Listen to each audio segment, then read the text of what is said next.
I think for me, I think that the biggest thing in management that I didn't realise, maybe I wasn't told, was that you don't have to be perfect. So you kind of assume that management should be, you have to have all the answers, you're like the king and queen of everything. And actually that's not the case, because you're just human, so you're learning all the time from your peers. So I think I would have loved someone to tell me that, like, don't take it too hard, don't take it personal, you're not perfect, you're going to make mistakes. And actually that is okay, because if you've got good leadership, then that's absolutely fine.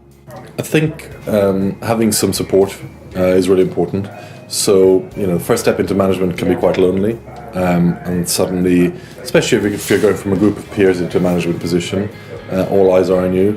And so if you can find a coach internally, possibly in a different division or within your company, that can help you and you can relate to them in terms of what are your challenges and issues, I think that's really important. I think it's important to realise that people are doing a job that you've done yourself, so try to have empathy of what you felt like when you were in that position. I think as well there's an element of trusting people. If you've got the right people in your team, you should be able to give them that autonomy. Just really focus on the person. You cannot manage everyone in the same way. People have different learning preferences. They prefer to be supported in different ways.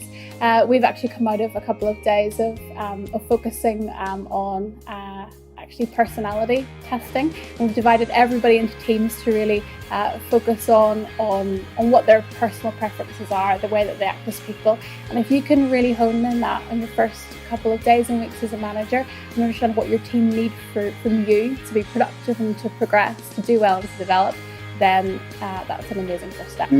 As a team, you work as a friend and you become friends with the people you work with, but managers, you have to have that line and you have to realise that you're not going to be the most popular person anymore. You're going to have to make decisions that people are not going to be happy with, and that people are not going to want to kind of maybe invite you to the pub or invite you to lunch or anything like that.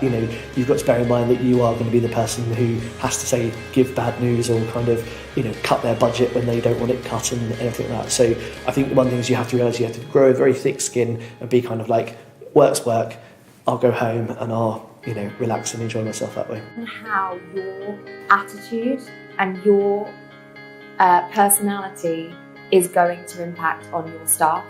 So many people go into management and they do the barest of training about the different types of people there are and how to handle those types of personality, and never think about how their own personality might not get on with those others, and how to kind of handle potential conflict.